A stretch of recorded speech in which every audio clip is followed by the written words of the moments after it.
Face front, true believers. This is Modular Media's No Prize podcast. I am your host, Chris Boing, writer Gaston, and with me, as always, in the bullpen, representing the algorithmic competition, the Vacuuminator is here. Algorithmic? Oh my god, he's Yeah, I dancing? love Al Gore. He's my favorite documentary guy. He invented the internet, you know. Yeah, he also told us about global warming for the first time ever. He was the one to break the news. Even though, like, Jimmy Carter fucking put solar panels on the goddamn White House in the fucking 70s. And they hated him for it then too. Yeah. Ronald Reagan took him This off. This country is a garbage fire, everyone. This country is operating exactly as intended. That's the scary part. We're getting into the deep political commentary. Fucking 2 seconds into our Marvel Comics podcast. Let's go. Hey, it's a Marvel Comics podcast. Marvel Comics has always been political. Uh-huh. Man, people forget that, and then whine and bitch and moan when they are affronted with that truth. And then they type shit up like the guys in the seminar in this fucking episode. Yeah. Yeah, no, against certain people. That the long history of American politics, but yeah. Yeah. But hey, it's episode 76 of this podcast. And you know what we're going to talk about? the dichotomy of good and evil. No, we're going to talk about a robot's little funny hat. Yeah. Here's the thing. I was reading up on this episode today. Apparently in the concept art, it had an actual baseball cap. And when Kevin Feige first found out about this whole thing, his one reaction was, that doesn't make any sense. A robot wouldn't wear a baseball cap. Right, and a robot would wear a cape. Yeah, and so they changed it to having just the brim from the camera thing. I took a shower recently, or like not even like 10 minutes ago. Yeah. So it is freshly coiffed. We do shower here at Modular Media. It's a rare occurrence, but it does happen. I mean, we do look like fucking those sweaty ass white boys. Mm-hmm. But this is episode 9 of She-Hulk. We're talking about it. We're reviewing it.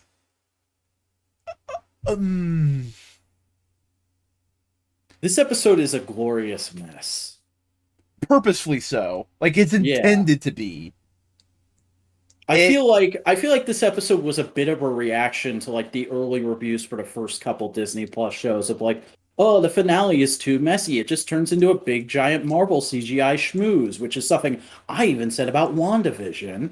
And just going like, yeah, you know what? That kind of makes no sense. So we're going to do it. And then we're going to immediately backstep out of it and explain how we would do things differently if we could. But also, just acknowledge that we wanted to plop all these details into the finale and acknowledge them. Mm-hmm. You know, we're gonna keep Jen and Matt as an item for now, at least. We're gonna cement the fourth wall breaking.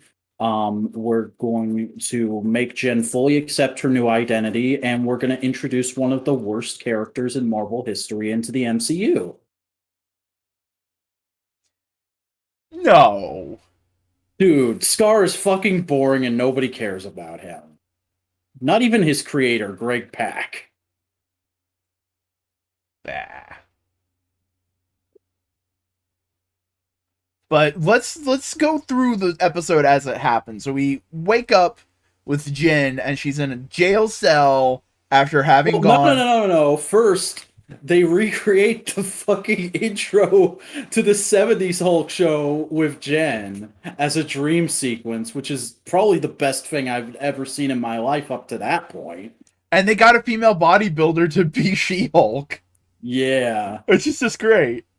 Mm-hmm. And I love seeing fucking... Mark Ruffalo trying to get some of the angst of that show onto his face and just failing spectacularly because he's Mark Ruffalo. Yeah. It was great. We wake up with Jen. She's in the jail cell having rampage. She broke a TV. And she scared a guy who I'm still convinced is Todd, especially after what we learned in this episode. Yeah, definitely.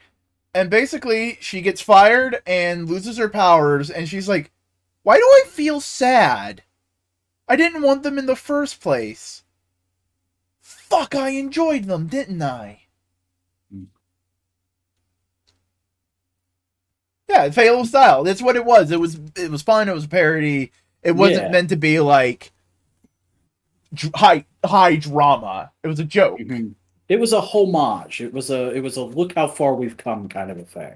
Yeah. While also poking at the fourth wall. It's just like Hulk. Huh? All right. And we get the sad sack slacker moment where she's out of a job, living with her parents. Mm-hmm. And her parents still don't fucking get it, but they mean well. Yeah. Oh man, they try. The dad with the garden hose, that made me smile. We may be in a drought, but this got pressure. Mm-hmm. And then Jen just goes like, you know what? Blonsky said I could come whenever I want. I'm just gonna go meet Blonsky because, at minimum, he understands what I'm going through. Mm-hmm. Meanwhile, assistant lady has been looking into intelligentsia online again and got in with the group, and they're having a party at the same night. But there's just one problem: she's not a guy, so she grabs Golden Retriever Man. Oh god, and it's the best because when she says, "Oh yeah, remember to refer to women as females," the look on his face is beautiful. Like, this man was raised to be so good. Yeah, it's just great. He walks in, he fucking doesn't even want to fucking play into it. Mm-hmm. He says one line, and Todd spots him and goes, "Oh my god, we're best friends now." And we find out that Todd is the admin of the site. He made the site. I was fucking right all along. He was a through line. He's the big bad. Yeah. But also, like, later on we learn Josh has nothing to do with it. He was just a hired actor. Mm-hmm. So, double fuck, you know. Yeah. They're having a big meeting, big get together with a guest speaker. Who could that guest speaker be? Who? Oh, it's Abomination. Oh yeah, well. Seriously, if we ever get another figure of MCU Abomination, I want him in this outfit. It's nice. He just looks so adorable. This big muscly man, just with the happiest expression in normal ass clothes. And your immediate thought when you see him walk in with all these fucking assholes is like, oh no, Emil, have you been an asshole the whole time? And it turns out no, he just needed money. He's just a comic creator going to a convention with a giant banner that says "Creator of Ghost Rider" name. Yeah, it was very, like, because the whole thing happens, Jen's there, she walks into the meeting, she's like, what? And they're all like, oh shit, She-Hulk, get her. Mm-hmm. Which, by the way, before they get to that, I love when Golden Retriever Man is going up to the group of guys and they're talking about how, like, I think the exact line is, why do we have to have a She-Hulk? There isn't a He-Hulk. Oh. And then fucking the next guy goes, Lady 4, she sucks. And I'm not just saying that because she's a female. I would have all the same criticisms if she's a dude. Jason Aaron, that's how you write those kind of characters. You make them complete stock idiots out of nowhere, not rewrite previously existing characters. Who are you talking about? He rewrote the Wrecking Crew to be misogynistic assholes in the Lady 4 run. Oh, gross. Yeah, I'm still mad about that to this day. They're mooks. They don't give a shit. Mm-hmm. But no, we have to literally have Wrecking Ball yelling about how back in my day, 4 was a man and he could actually take me. Ha ha ha. Whatever. But, like, literally, all those are comments just from, like, fucking 4chan and Reddit. Mm-hmm. All the fucking scum of the internet bullshit. Yeah. And then things get wild. Todd reveals, I have your blood and I'm going to inject it and become a Hulk.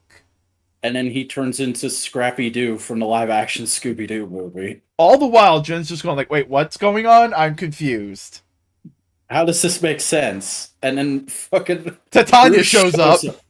Yeah, Titania shows up, Bruce shows up. It's just like, what is going on?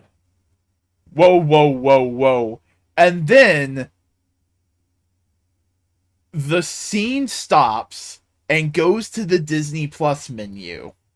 And I was watching it. Here's an interesting thing.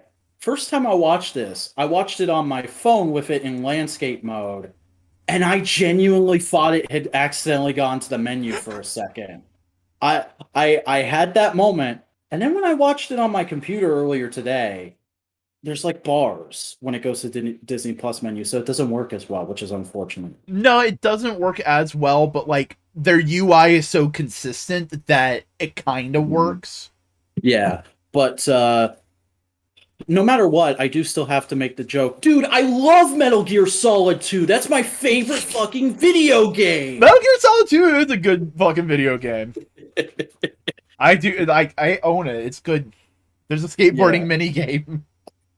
But no, it's the same fourth wall break, but it works here. It does work. I'm not saying it's inappropriate. Jen broke the. That's how Jen got around in the old comics and Byrne era. She just walked between panels. Yeah, she'd do that, and like that. People forget. Like I love Wade and Gwen. They're my boy and my little baby girl. But She-Hulk is the OG of that shit. She-Hulk acknowledges and uses it to her advantage. Deadpool sees it and wants to wink with us. Mm-hmm. Deadpool wants to be in the crowd with us, joking along.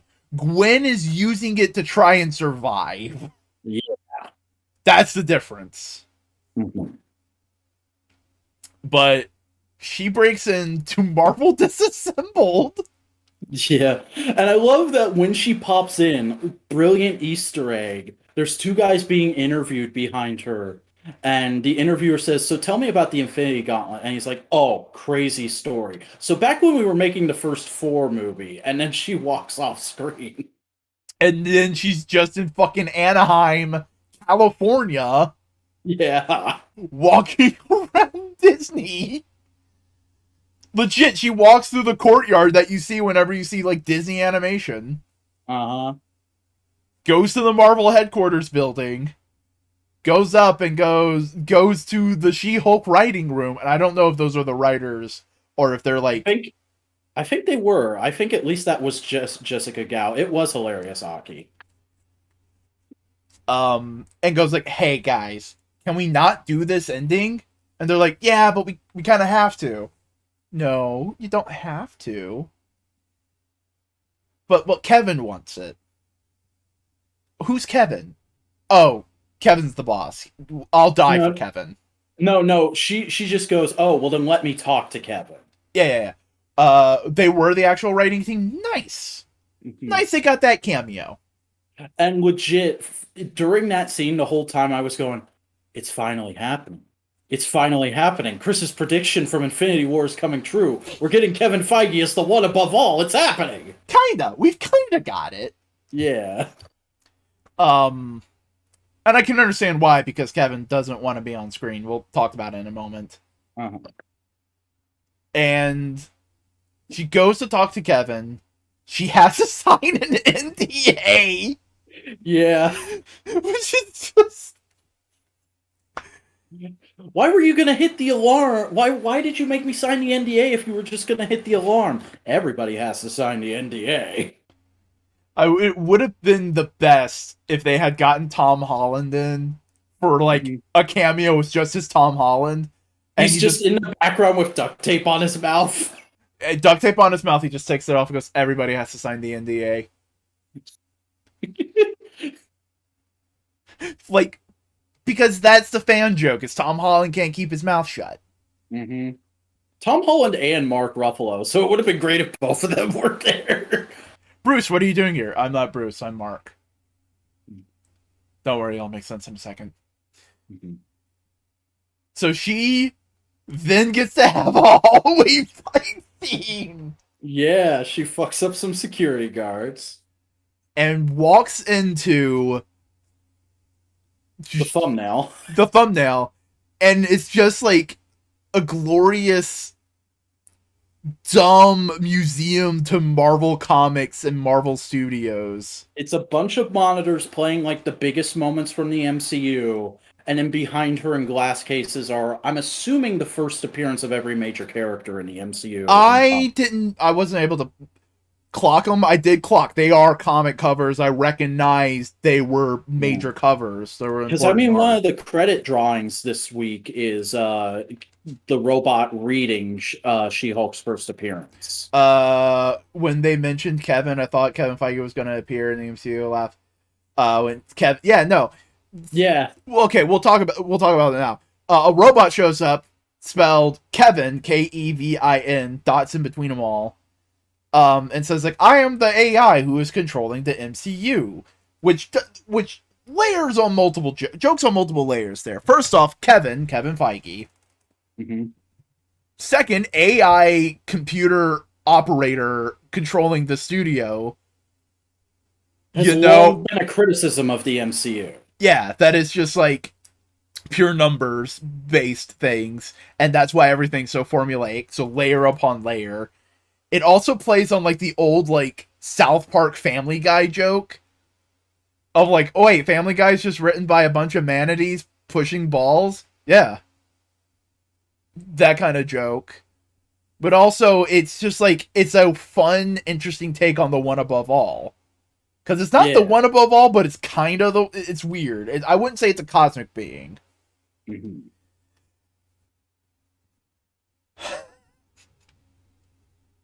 But yeah, no, Kevin Feige himself has said, I don't want to appear on screen. He never wants to be on screen. He's like Tony Khan. He'll only do it in the most extreme circumstances. So, the best fucking line though, the whole episode, Kevin going, Jen, I'd be glad to talk to you, but could you de-transform, because it cost the VFX a lot, and it'd be the a lot team cheaper. has already moved on to another. No, that's the next one. It's like, can you please transform back when the camera is not on you? The VFX team are already on the next project. Mm-hmm. Oh yeah, sure. All right, you can transform now. Good. And then she just starts hitting him with all these questions.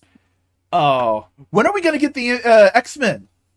I can't answer that. I love that. It's just like, of course. Which, by the way, when are we gonna get the X-Men?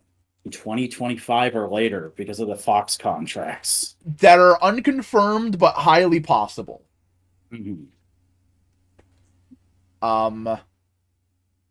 And basically, they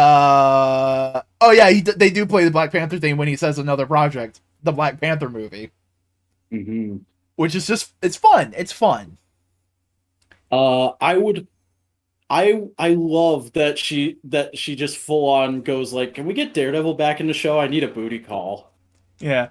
But basically she goes like, why are we doing this? And Kevin goes, well, we have all these plot threads we need to wrap up. And she goes like, no, we don't. This is my show. We got to focus on the main plot thread, not all these other little things that you're trying to introduce. Well, we have to set up this, and this, and do it in the next movie. You already set it up. You don't need a payoff for it. Bruce is out there in the galaxy. What is he doing? We'll find out later. Mm-hmm. And then he still shows up later, and she just has this look like, God damn it, Kevin. Yeah.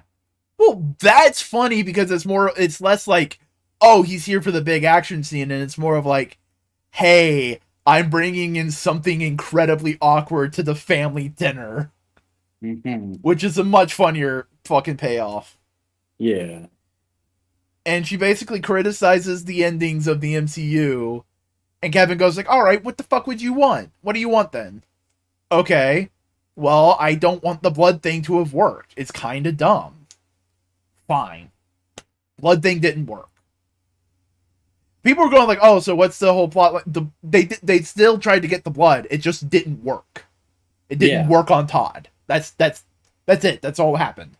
It didn't work, and then she grabbed him and called the police. Yeah. No Bruce. Bruce is gone. No Titania. Titania's gone. And I want Emil to genuinely, basically, like, own up to his mistakes. Boy. Be a good boy. And it's like, all right, cool. That's it. Anything else? And I think that, like, then she went into a bunch of, like, fucking in-jokes. And he's like, all right, fucking wrap it up. Yeah, and he also says, like, you're not going to do this again. Like, we're not doing this at the end of season 2 as well. No. Wrap, unless, what if they got John Byrne to play the one above all? Oh, I mean, that would be really cool, but he straight up says, I fixed the hole in the algorithm, so you can't do this again. Yeah. She forgot Titania there? She isn't gone? Okay. Oh yeah, that's right. Titania's in the final scene, fucking taking a TikTok of Jennifer confronting Todd. Right. My mistake. Mm-hmm. And yeah, I mean, fuck me. But then basically it's just wrap up. It's just Jen is vindicated. The truth is out there. She gets to sue all the dude bros. She gets her job back. She gets her powers back. And she's She-Hulk. And we're good. See you in season 2. Matt Murdock shows up out of literally nowhere. There's not he just drops from on high. There's not even a ledge near him. There's not a ledge, not a tree. There's nothing for him to jump from. He's just like, I'm here. And in like an obviously overdubbed sounding line on a shot of Jen, he says, Jen, I'm here to help. It's beautiful. Mm-hmm. And then we just wrap up with Jen and Matt having dinner with her family, and they are doing the boyfriend grill. And it's adorable. Yeah. And then Bruce is like, look, everybody, it's the worst character in Marvel Comics. No. But we get Scar. And like, here's the thing. Everybody was complaining about his haircut. I was just complaining that he was there. But like, do you fuckers remember who the barber on Sakaar is? Yeah. Old man Stan. Mm-hmm. Also, it is reminiscent of like a lot of here's the thing. He's meant to be like a little fucking shit. Yeah. But like people were joking about his fucking hair. It's like that hair like that is used by a lot of fucking cultures. Like you can point to several cultures that have haircuts like that for warrior men. Like it's not out of the ordinary. It's nothing weird. Mm-hmm. It's just not normal to the fucking Western American world. Yeah. Unless you're a surfer. I've seen surfers with that haircut. There might be. Hey, here's the thing. They probably will. He's introduced now. They can do it. Yeah, it's possible. You know? You can get that big stupid gremlin. Fucking shame. Fucking what's his Rick Jones. Shame Rick Jones isn't here so he could be A-Bomb. I would love it if they introduced Rick Jones to the Marvel Cinematic Universe. I have volunteered multiple times to play Rick Jones. Give us Rick Jones. Give us A-Bomb. Give it to us. And fucking DC, give me Snapper Carr, damn it. Here's the thing. At this point in time, you should just be asking for a comic accurate Jimmy Olsen. I mean, I'm asking for that too, but could I get Snapper Carrs? But then the episode ends. What was the mid-credit scene? Wong shows up and takes Emil to Carmitage. Yeah. Do you have Wi-Fi? Yeah, we have Wi-Fi. What's the password? Oh, Shambhala. Would be great. Why did you take so long? You got caught up in another show, didn't you? We're truly living in an era of big television. It's great. I love. It's good. Rick Jones and Captain America would be fun. Maybe have him like be Rick Jones shows up as a Bucky cosplayer, and Bucky's just like, no, no, buddy, you don't wanna. No. Here's the thing. I would take Rick Jones from like the first Avengers comic, where he's like the leader of like like, group of teens who are like radio dudes, and they just change information. Just turn them into like They're the good version of Anonymous in the MCU. Yeah, that's what I would make. One in this show, we get the good one in New World Order. And Rick Jones is kind of like the head, and he's just like, oh yeah, no, I have a bunch of fucking assets and people. I got this one gal named Quake. I got a guy named Microchip. Uh-huh. You know? Yeah, I'm down for that. Like, I there's love this one MCU Quake, but that'd be a nice reference. Yeah, it's a reference. I don't think Shield is canon to the MCU right now, mainly because Kevin Feige didn't have a hand in it. But it's not. Most of the Netflix shows aren't, but honestly, like, they were canon at one time in people's minds. Also, if I had Rick Jones be that anonymous thing, I'd have him say like, "Oh yeah, no, there's this one Native American dude that's part of the group. His name's Forge." Hey, because Forge is cool. Also, he's Native American, and many people don't realize that.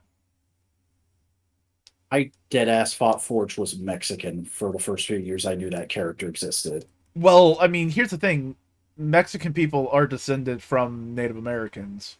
Mm-hmm. So you're not wrong. You're not right, but you're not wrong. Also, Forge and Storm fucked. Wait. So yeah, She-Hulk, fucking good television. Yeah. I'd say it's where did I put it? Because I posted an official MCU I think you put it in B. on my Twitter at the Vacuuminator. Where is that? I also saved it to my computer. Okay. So yeah, I gave it an 8. It's a really good, fucking solid chunk of television. Mm-hmm.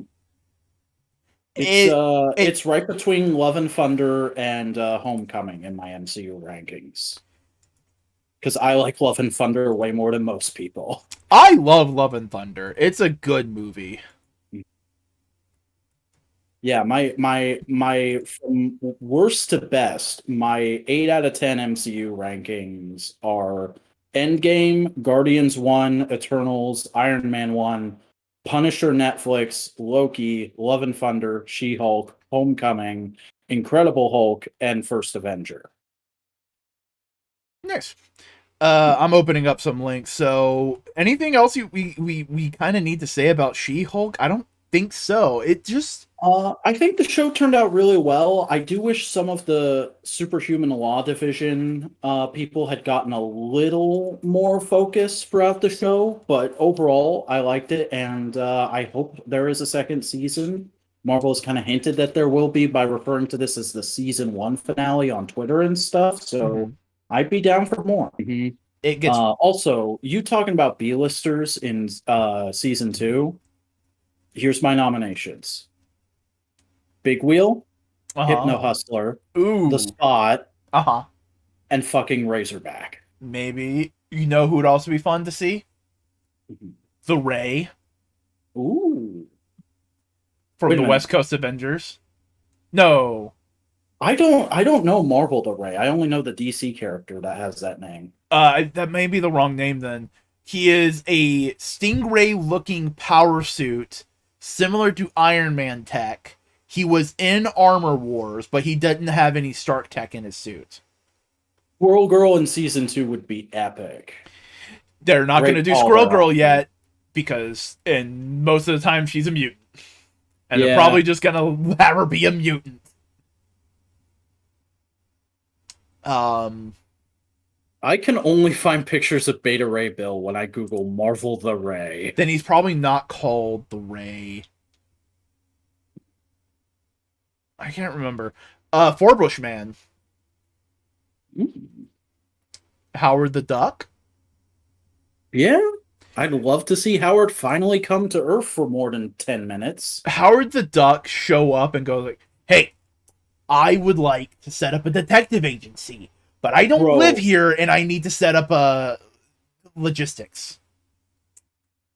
So she is free game. I'm just more saying they don't want to do with any mutants because they don't want to start having to set that stuff up yet. Mm-hmm. Yeah, I would love if there's just like a subplot in season 2 of Howard the Duck settling into life on Earth. Oh, that'd be fun.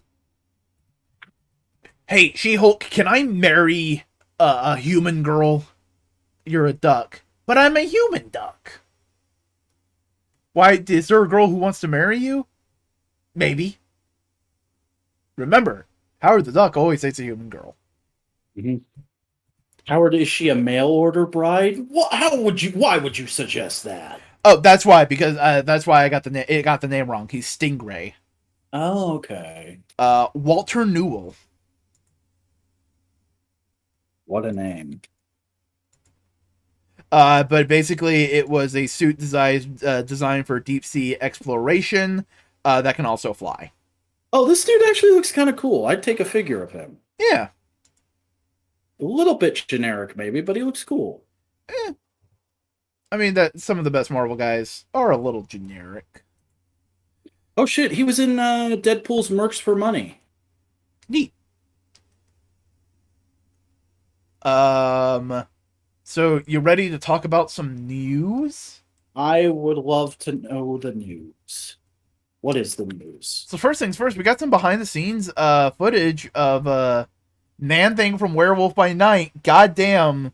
There was a physical prop. There was a physical prop. Good for the actors and everything. But like legit, that looks like a perfect, like if they had just built on that and touched it up with CGI, I would love it. Yeah, no, that looks like a fucking Super Sentai monster suit. I love it. It's good. Goddamn. I've been watching a lot of horror retrospectives, so I've just been like, goddamn, I love practical effects. Yeah. Like I just watched a YouTube retrospective on Pumpkinhead. Ooh. So. But Michael Giacchino's also been doing a ton of interviews in the wake of the release of Werewolf by Night. And in one of them, he talked about Elsa Bloodstone quite a bit, mainly saying that like he deliberately steered away from the comic interpretation. He didn't want her to be gun-toting, he didn't want her to be overly sexualized, and he didn't want her to be too wisecracking. He wanted it to be something very different from what the MCU usually gets, which I think is interesting, but I'm also like, well, Michael, you know, eventually Kevin's going to twist somebody's arm to get her to be that way to please the fans.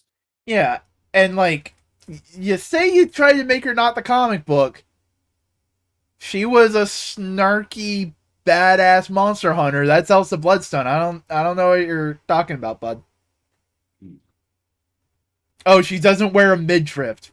Fuck off. Belly buttons aren't sexualized, you dumbass. Sorry, this isn't. Sure. I don't know. Have you heard of Shakira? Yeah.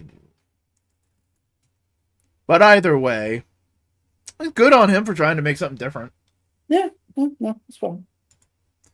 But. There's been some fucky wuckies. There's been some fucky wuckies, and I think they're doing it as best as they can. So first things first, Blade has been shut down in pre-production. They're looking for a new director, and Giacchino has directly said, "I don't want to direct Blade." Fair enough. Yeah. They're looking for a new director and get further development time for the script. So it's delayed. It's just delayed. And when I saw that, I was like, okay, that makes sense. It sucks, but it makes sense given that the director dropped out like right before they were going to start shooting. Yeah. But this does have a knock-on effect to other productions. They hope to begin filming Blade early 2023. You know, fair enough. The film will make its current November 3rd. It's delayed at this point in time. Yeah. Delayed to September 2024. Blade is. And I'm guessing it has something in it that's important to a lot of future MCU movies because it caused like 5 other movies to get delayed as well. And honestly, if that's the case, I much rather things be delayed than be weird and shook up. Mm-hmm. You know? Like I said on Twitter after all this was announced, like delays suck, but I'd rather wait 40 years for a masterpiece than 4 weeks for something mediocre. As Shigeru Miyamoto said, a rush game is bad forever. That's Mm-hmm. not the exact quote, but basically it's like like a rush game is. I can't remember the quote. Fuck, you know what I'm talking about. You look up Shigeru Miyamoto quotes, you'll find it someday. Yeah, hold on. Miyamoto rush game quote. A delayed game is eventually good. A rushed game is forever bad. Mm. You know. Well, there you go. But hey, Deadpool 3 is delayed till November 8th, 2024. Fantastic Four has been delayed February 14th, 2025. Oof. You lost all the four numbers there, bud. I'm sorry. That sucks. Yeah. And Avengers Secret War has been delayed till May 2026. Honestly, we're no longer getting two Avengers movies in the same year. That's the biggest doof. This Blade delay might be the best thing for Marvel because it gives more time for all these productions and makes it less strict. You know what I mean? Yeah, I can see that, but like it does. Those last two do still suck for the reasons stated. Yeah. And here we go. I mean, like those are minor things nobody's going to care about in 40 years. As much as I was excited for them as a little like, hey, look at that. Yeah. You're not going to remember that. Like people don't remember that the last few issues of Watchmen took 4 months each to come out anymore. Really? I didn't know that. Yeah. But this is the news article where Michael Giacchino says that he's not going to direct Blade, which is fair. Mm-hmm. Totally fair for him to say. Totally fair for him to want to do. Yeah. But I just figured we'd throw it in because we were last week vehemently going, "Yo, Michael Giacchino, you want to direct Blade?" Oh yeah, no, from what we've seen of Werewolf by Night, it would be amazing to see him do Blade. But also, he took Werewolf by Night from pitch to end, and he's saying like, "No, Blade is already in motion. I don't feel like I could do it justice." Yeah, I don't want to hop in and do a patchwork job. Right. I'm trying to think of who could be really good for it. I don't know many modern directors is the thing. I only really know people who have worked in the MCU a lot. Like I don't know, Ryan Coogler? No. No. It needs to be a horror guy. Right? Kean Michael Keel? He doesn't direct horror. He's the guy playing Toad. Who's the guy who Jordan Peele. Jordan Peele. Oh yeah, okay.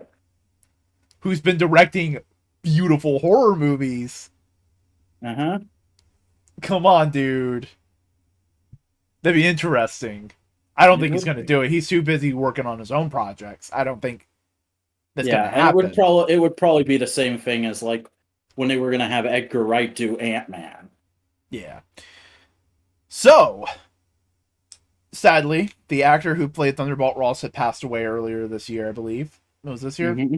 Yeah, we reported on it on this show. And they were going like, all right, we were just going like, maybe they're just retire the character. Nope, they're recasting him. They're doing the James Bonding that I kind of wish they would just do for every character. Like I kind of wish Harrison Ford is rumored to play Thunderbolt Ross in Captain America 4 in the Thunderbolts. Honestly, that's goated casting if it turns out to be true. If it's true, that's also just like, hot damn, sir. How many franchises do you want to be in? Watching Spider-Man going up to him and going, "You look like that guy from those really old movies I watched that one time." Hey, if Ford wants to do it, he'll sign up. If he doesn't want to do it, he'll tell him to fuck off. Yeah, it's up to him. Like He's not. the guy already works around the clock. He's not a fucking toddler. Uh-huh.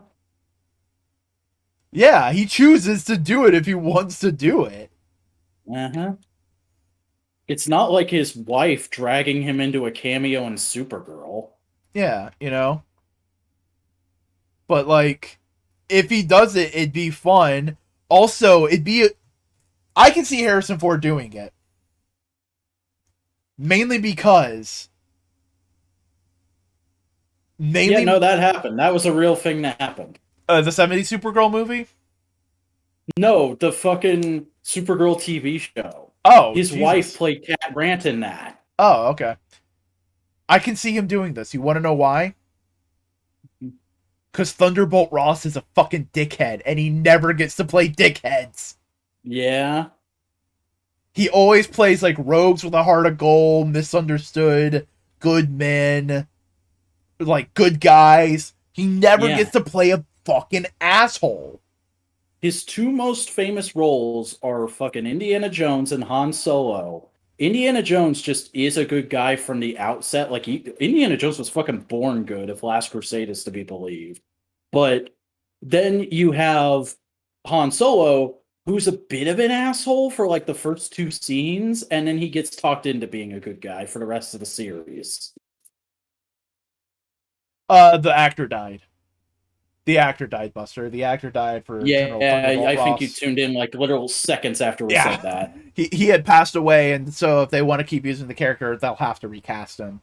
And and out of anybody to play him, Harrison Ford be a pretty good version of the character. Yeah. It'd be fun to see. I would just genuinely think they'd recast Betty too. Have Betty show up as Red She-Hulk. Maybe that should be season 2 of She-Hulk. Oh my god. Have her be Harpy though. Yeah. Harpy from Immortal Hulk. But yeah, it's a rumor. There's no confirmation of it whatsoever so far. So it's a rumor. But it'd be a fun rumor. Here's some DC news for our buddy Vac. Hey, so I haven't. Is this the? Oh no, this is the other thing first. So the Black Adam post-credit scene leaked, and it's legitimately the most interested I've gotten in the movie. But I already know what it is, so why would I go see it now? Also, I'm fucking broke. Superman shows up, and he goes, "The world hasn't seen a threat this big in a long time."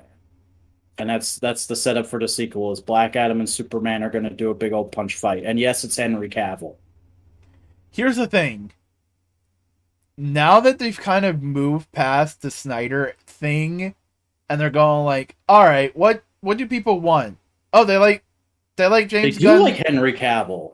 They do like Henry Cavill. They just don't like Snyder, but they like James Gunn and that style of stuff.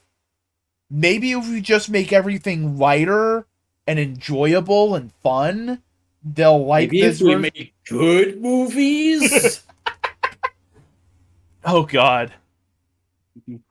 Also, apparently this is something Dwayne Johnson had been campaigning for throughout the entire production, and it was a last-minute addition because Dwayne and Henry are friends. That's cool.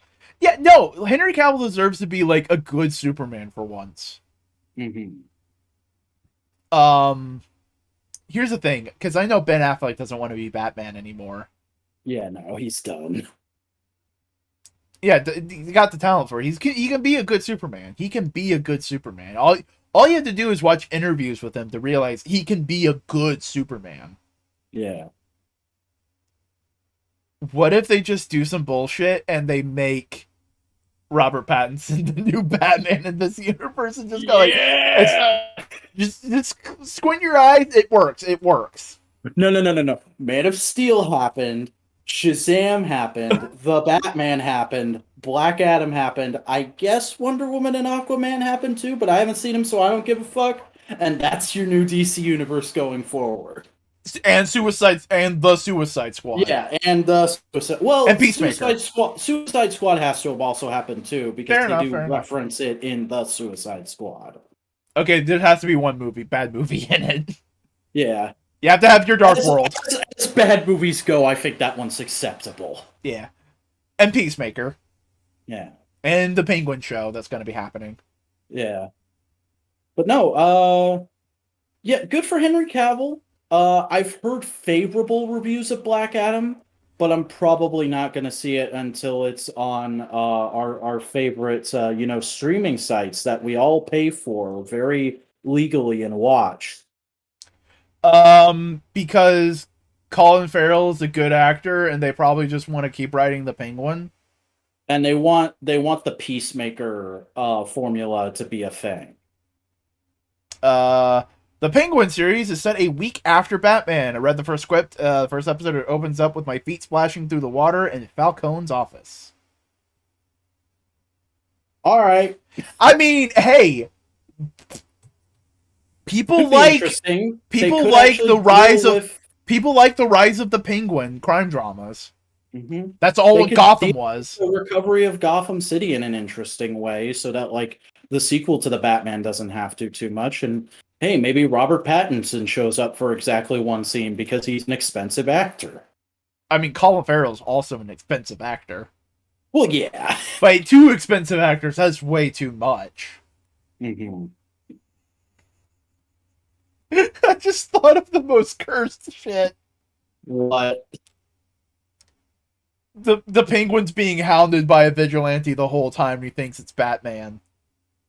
At the end, it's Alan Scott. No, it's John Cena, Peacemaker. Yeah.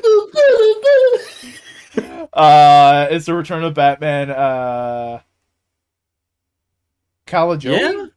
Yeah, the Batman the Bat Zoni, which was an emotional tie-in with fucking pizza place. I dropped the thing and now I can't find it. Damn it.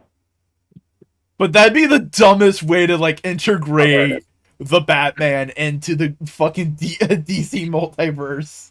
Yeah. It's just John Cena walks up and goes like, "I'm taking you in, Penguin." And then the Penguin is in the Suicide Squad too. What am I doing here? I'm just a criminal. Well, I thought you had penguin powers. You don't even have the trick umbrella thing in this universe. What the hell? Oh! I don't know why the Penguin's Dice Clay now. Bada boom! I'll give the Penguin show a shot. Yeah, sure, I won't totally ignore it like I did Peacemaker and then have to immediately eat my words. Hey, he just menacingly dances towards him. He's doing a fucking umbrella cha-cha slide. No, Peacemaker. He does the intro dance. That would be amazing.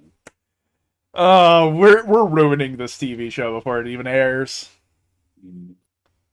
Boy, oh boy. Let's talk about something we never talk about on this podcast, the DC direct-to-DVD animated movies. Oh, yeah. Hey. Tell me, hey, Vac, what are the Legion of Superheroes? They are Jonathan Hickman's favorite thing about the DC universe. Okay. That's real. That's a real statement he's made. Wasn't, like, part of his, like, things that Marvel was just like a pitch he had for the Legion of Superheroes, and he just kind of erased Legion of Superheroes and put Marvel characters in it? He might have. That might have been a thing. But no, the voice cast got announced for the upcoming Legion of Superheroes and Batman movie. That honestly I did not give a shit about at all. But hey, I'll give you 3 guesses as to how this came across my radar. Supergirl. We're getting a new voice actress for Supergirl, everybody. Mm-hmm. It's Meg Dunnelly, who I had not heard of before, but I looked her up, and she's been in a lot of high-profile shit recently. She was in the zombie movies on Disney Channel. She was in High School Musical, the series on Disney+. and she's currently one of the leads in The Winchesters, the prequel to Supernatural. Uh, Uh, and I listened to an interview with her. She's got a decent voice. If she's using her actual speaking voice, she'll be fine. Uh, I don't know anyone else who was cast in this except Jensen Ackles is playing Batman, which is fucking hilarious to me because I remember when he played Red Hood in Under the Red Hood. he's yeah. Legion of Superheroes sounded awesome until he said "and Batman." Well, you always gotta staple and Batman onto these movies because because DC thinks these movies literally won't sell unless they have Justice League or Batman in the title. Yep, there is a prequel to Supernatural. Yeah. But we So also yeah, got maybe I'll watch that. I don't know. Probably 4 months after it comes out. covers to fucking a comic event for Star Wars. Yeah, the third and supposedly final Star Wars comic event under Charles Soule is about to kick off called Hidden Empire, which is apparently going to be the big finale of his story for Lady Kira, who, if you didn't know, was Han's love interest in Solo, a Star Wars story, who disappeared to go work for Darth Maul. Back. Yeah. A hidden empire. Uh-huh. Could you call it unknown? I suppose you could. What are you getting at here, bitch? Could you call it, I don't know, secret? Fuck you. No, I am not going to watch the Disney Channel zombie movies. I took one look at those posters and I went, yeah, those are for people much younger than me. But Covers look neat. yeah, I'm probably not going to read this because I haven't read any of the rest of Charles Soule's run. I I've need just to seen, catch up. minor spoilers here and there. I need to catch up on the Star Wars books because I liked what I've read of them. I just need to read them. People told me War of the Bounty Hunters was cool, and I've seen some interesting things about what was the second one? I don't know. I don't remember. I don't know. Who gives a fuck? And I liked the Darth Vader book as when I was reading it. I just dropped it for some reason. Yeah, it happens. And Darth Vader comics, that's it. I mean, Vac liked the Obi-Wan book. Yeah, I remember enjoying Aaron's Star Wars for like the first 10 issues, and then I fell off it. So we got Marvel Legends comic Moon Knight. Yeah, so this is a figure from like 5 years ago that they're just re-releasing as a fan channel exclusive because the show, I guess. I mean, it's a cool looking figure. Yeah, it's a weird costume to go with though, because it doesn't even really resemble the one he has in the show, and they've made one that's the more classic white costume, but I guess this is just the one they had lying around. I mean, it's a good costume. I don't see why not have it around, you know? Mm-hmm. It's not my preference. If I was going to get a Moon Knight figure, it'd either be a Mr. Knight or the classic white comic costume, which I think they did as a Walgreens exclusive. See, here's the thing. Here's the thing. If we were to like put these together, I would say like this is Mark Spector. Because it's like tactical, there's armor. Classic Moon Knight is Taxi. No, classic Moon Knight's his own identity. If we're talking about like that kind of stuff. Mr. Knight is very Stephen Grant. Yeah. Like, it's understandable to have this as a form of Moon Knight that sticks around as a separate version of the costume. Yeah. You know? Now I'm really frustrated because I can't remember the taxi driver's name. Is it Jack? Is it Jack something? No. Whatever. Hang on, I'm gonna fucking Google this. We're just not good with names tonight, I guess. Moon Knight identities. Jake Lockley. Yeah, Jake. Hasbro Pulse Premium fan stream announced for the 27th of October. Okay, yeah. So this is a thing they did last year in follow-up to PulseCon. It's on 1027, which is a fun little in-joke because 1027 is the actual number of the building that is Hasbro HQ. and it's for premium members only, but it's literally just an unlisted YouTube live stream. So last year, people just immediately posted it to Twitter. I don't remember if we got too many Legends reveals. There might have been one or two things, but it was like a reveal per brand. And I think even Power Rangers didn't even actually get a toy reveal. It was just like, here's a clip from Dino Fury, I think. Neat. What? No, I just said neat. Oh, okay. I thought you were starting to ask a question. But yeah, they're gonna be doing it again, and it'll probably be handled the exact same way. So we'll see what happens. We'll see what happens. Yeah. And the last bit of news, we have a new Judge Dredd, Hiya Toys, Anderson with Lawmaster. Yeah, Anderson's the apprentice judge from Dredd, right? Anderson has been a comics character for a while. She is the partner to Dredd. She is a psychic. Yeah, okay. I was just like that's my only reference point for Judge Dredd is Dredd.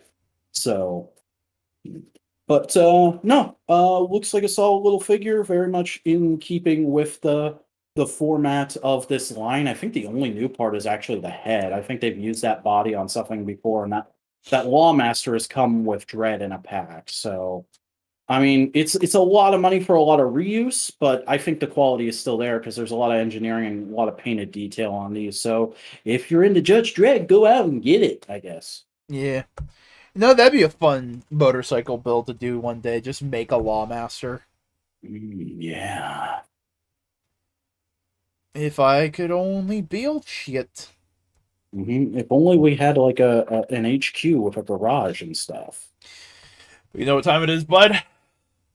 Time for you to engage in the algorithm. So hopefully one day we can afford to have an HQ with a garage and stuff. But now, after I've said that, like, comment, subscribe, everybody. It's time to talk about new comics.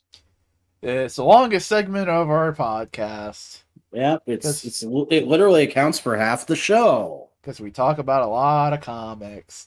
Hey, guess what? What? Tell me about Green Arrow.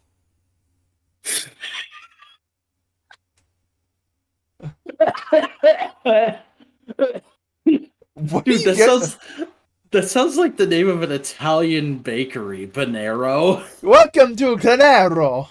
All right. We have the best bruschetta. All right. Dark Crisis, Worlds Without a Justice League, Green Arrow, featuring Black Canary, one-shots, is a little fucky. A little fucky, I'm not going to lie. Because it's like the second DC comic in as many months where you have to read the backup first. Weird. Because the backup is... I'm trying to get to it real quick so I can remind myself. So... Pariah puts Black Canary and Green Arrow in separate worlds, and they're like fun, goofy future worlds. And in Ollie's world, he makes a fucking spaceship so he can, because he feels like there's something out there calling to him to pierce between dimensions. True love. And he goes to the universe where Black Canary is and fucks everything up. And Pariah's like, this guy's just a pain in the ass. I should just kill him. And she's like, no, put us in the same alternate universe if you're going to trap us in alternate universes, you dickhead. And he's like, oh, right on. So he does that, and then we get a cute story about Ollie waking up as literal Robin Hood and then having to find his way through the magical forest to an actual cityscape where Black Canary is there as the only hero waiting for him, and they have a fun little adventure, and it's very, very sweet and wholesome. Yeah, it's whatever. You don't have to read this, but it's cute, and it's like it's the most Green Arrow, Black Canary content we've gotten in like 2 years. So, Humming through the title. I wouldn't say it's a lengthy title. It just has a lot of, like, qualifiers. Yeah, event titles have kind of been that way in recent years.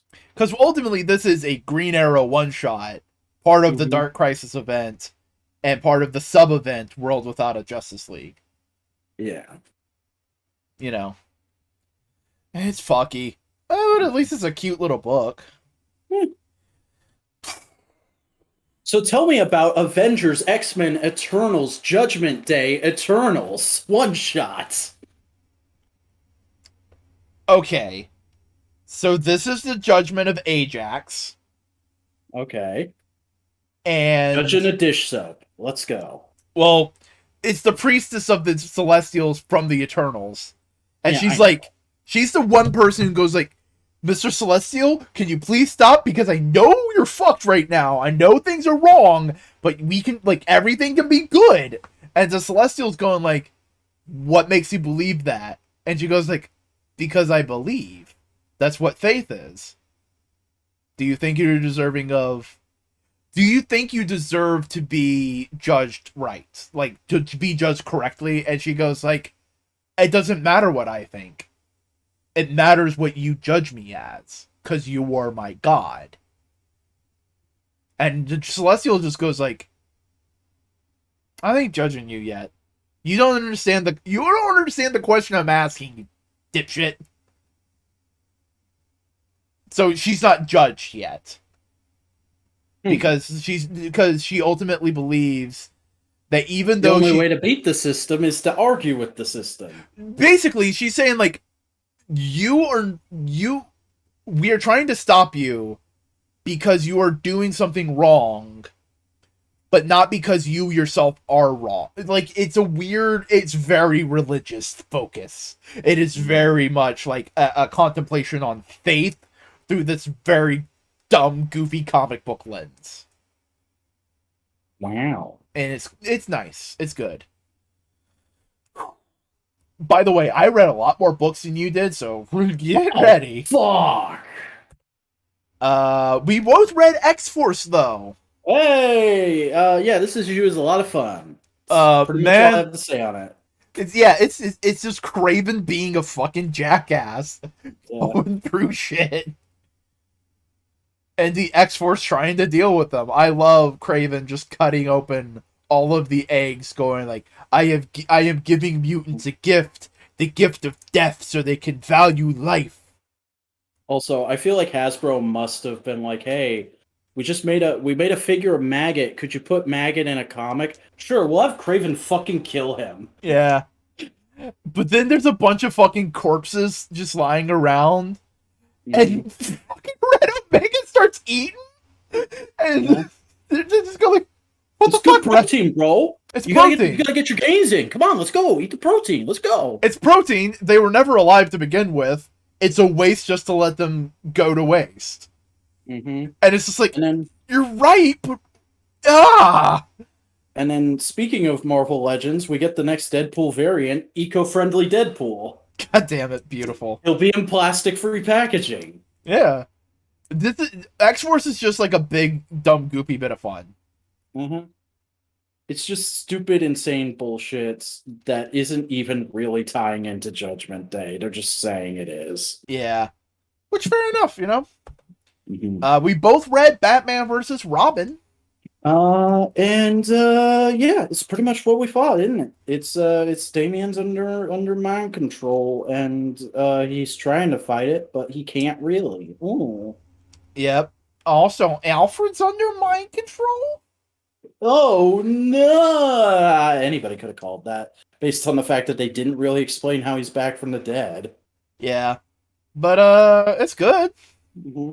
Also, Damien's grandma is there, and that really confused me for about 10 minutes before they explained his fucking solo book. Great grandma.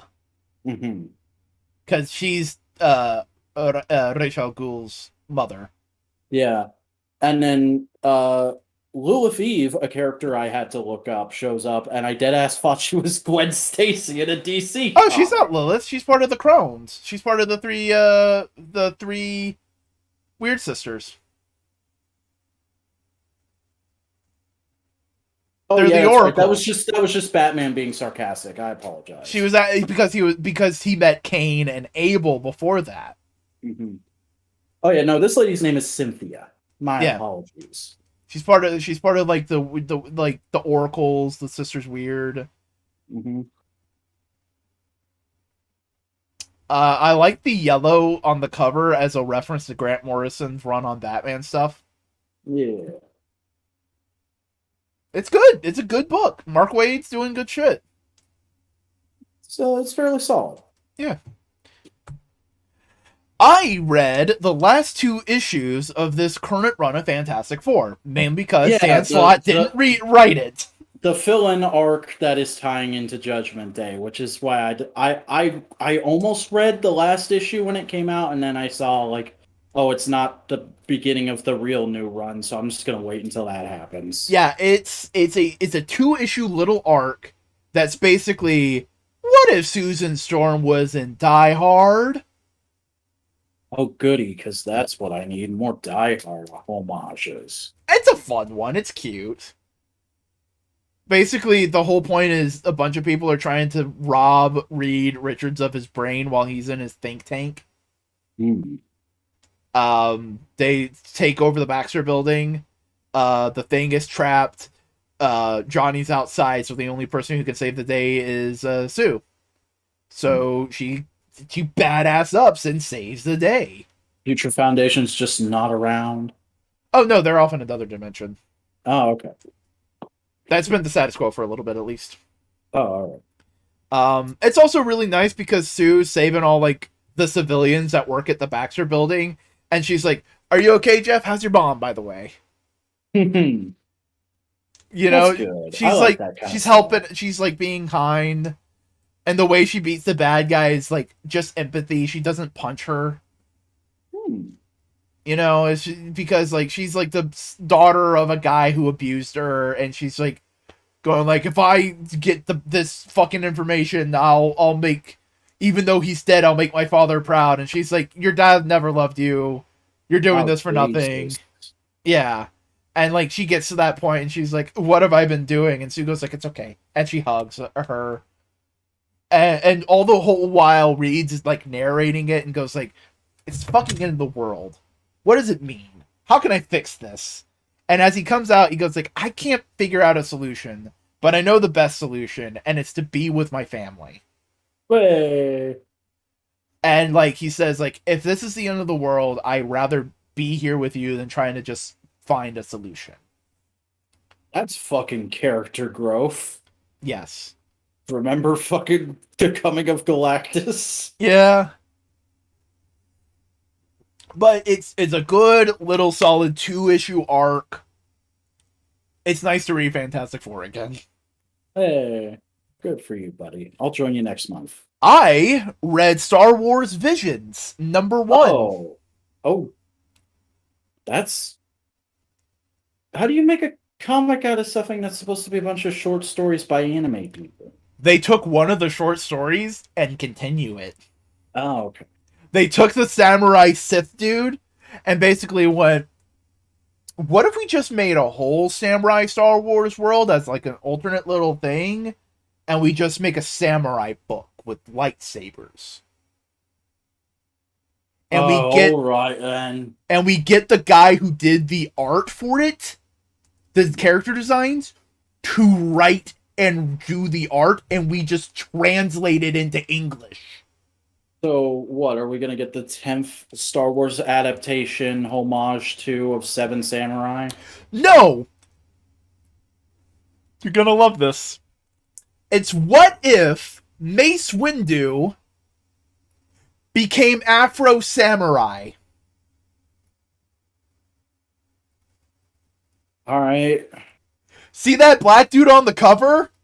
That's Mace Windu? That's heavily implied to be Mace Windu. Alright. Because he basically says, like, yeah, no, there was this big battle, and I got hit by lightning, and I went blind and fell out of a tower, and now I'm just roaming the land. Motherfuckers, at least let Dave Filoni do it first. But God, no, here's the thing. This is a completely different thing. It's not canon to anything. I know. It's just badass looking. But people have been asking for Filoni to do that in fucking Book of Boba Fett. But also, it's hilarious. Because you know who voiced the English version of Afro Samurai? Samuel L. Jackson. Really? Yes. Okay, I haven't actually seen Afro Samurai, so I did not know that. That's cool. But also the whole book is black and white. The only Hmm. colors are droid eyes and lightsabers. Neat.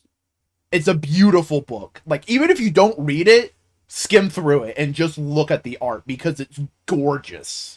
Hmm. Also, I just really appreciate that they didn't try to get like an American writer to help them out. They just went like, "Yo, Japanese dude, write a Japanese story. We'll just translate it." Yeah, it's pretty sick. Yeah, it's good. It's good. Like, Mhm. just a good samurai fucking thing. I read Immortal X-Men #7. Okay, what the fuck happens in it? Nightcrawler becomes the fucking goat. You say that as if he wasn't already. He cements himself as the goat. For like the 8th time? Oh, forever. Because basically, this is what Kurt's been doing in the background of Judgment Day the whole time. This is him vamping all over the earth, being the messenger, being the dude going like, "Come on, Cap, we need to go. Come on, we need to do this," and just doing everything. He's All the fucking guest handler at a Comic-Con. Oh no, even better than that. Because at one point in time, he has to storm the Orcus satellite orbiting the sun. And here's the thing. Every time he does it, they kill him. And he gets resurrected immediately and goes like, "All right, gotta get going." And he's just like immediately, bam, bam, bam. He's just bum rushing them with night crawlers. And they're going like, "What the fuck? Why does this keep happening?" Until he can touch the head of Nimrod, teleports his brain away, so he's taken down. Nightcrawler single-handedly took down Nimrod. Fuck. Temporarily, he can get back from that, but he took down Nimrod, and he basically walks up to Moira and goes, "Moira, guess what? We need some weird fucking AI shit. You're a weird fucking AI shit. You're being kidnapped." And she's like, I can't do anything. "You're right, you can't do anything." And so he takes her. Cool. But like as he's doing this bum rush, Exodus is just staring at Nightcrawler going like, "A martyr only needs to die once, and yet you're doing this." He's like, "I thought I was fucking Jesus crazy. You're a fucking saint, dude. You're amazing." Exodus looking at Nightcrawler saying, "You're awesome." Mm, It's good. It's good Nightcrawler content. nice. Also, it's written by Gillen, so it is like a major part of the story. Ah! But we both read Daredevil issue 4. I'm gonna straight up say it. This is my book of the week. It is a damn good book. It is the birth of the king and queen of the fist. It's just an entire issue of Matt going like, "War! We have to get ready for war! Let's fucking go! Let's get ready for war!" And Colin North going, "I shouldn't be here. What the fuck did I do? Oh no! Oh Jesus! Oh golly!" But there's a good line where he goes like, "Sometimes good men need to be tempted by the devil." Mm-hmm. And it's just like, oh. And I love how Foggy's literally just here as set dressing. He's just drinking his coffee, going like, yeah, Matt's doing his thing." "Hey Matt, we gonna hang out today?" "No, I gotta go get married by beating up a bunch of zombies." "All right, have fun." Talk to me later. Yeah, we'll do. Yeah. Also, like, I love how you literally don't figure it out until Stick shows up holding the book, and I'm just like, "Oh, okay, that's brilliant. Way to go, Zdarsky." Also, Daredevil's new costume, god tier. I posted it on Twitter. I need this on the Marvel Legends to-do list for next year. Ryan, Dan, Dwight, come on, don't fucking hold out on me, boys. Give me that 2-pack and every couple's cosplayer. Let's get going on this. Because it just looks great. Daredevil, top notch. Mhm. I read Wolverine. What's happening? He's just continuing trying to do the whole thing, dealing with the Celestial. They're in the Okay. North Pole. He's dealing with the swords. The one demon chick from the hand is chasing him.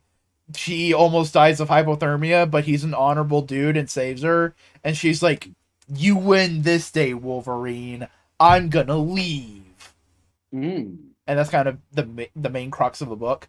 The backup's a little bit more interesting because it's basically Wolverine's love letter to bars. Okay. He's basically, I've lived a long time and everything changes, but one thing that never changes is the fact that a shitty, crummy bar is a shitty, crummy bar. And I can always get some stale beer. That's awesome. That really sounds like something Wolverine would say. I like that. You know, it's just like, it is something shitty and consistent that he can rely on. Mm-hmm. You know.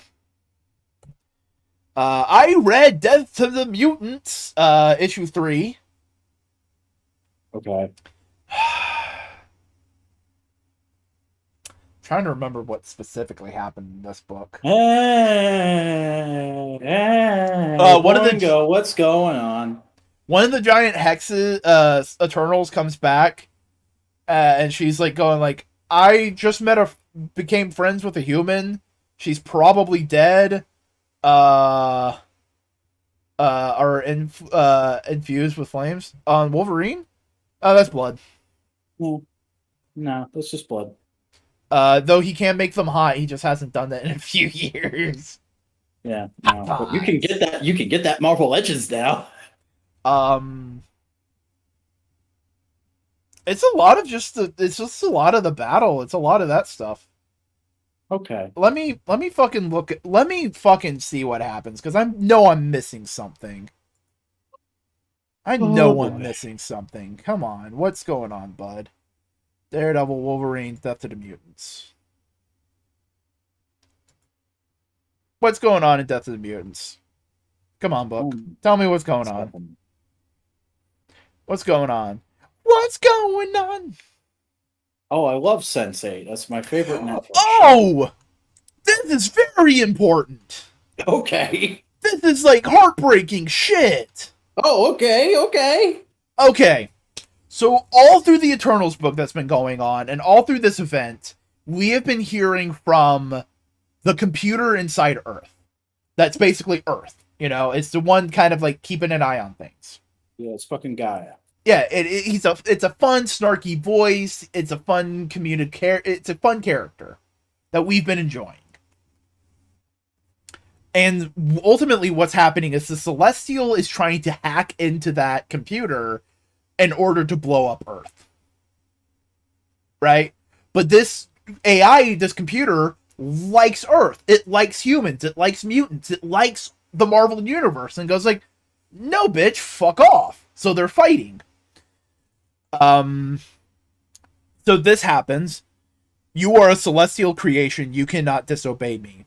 The first principle, protect celestials. It does not say obey. The second principle, protect the machine. You want to destroy the machine. Ergo, it is an Eternal's duty to resist you. So no, big guy, not doing it. You are not an Eternal machine. You have followed apocalyptic orders before. Yeah, that was a mistake. Icarus is right. I should have known better than to listen to anyone who wants to destroy the world.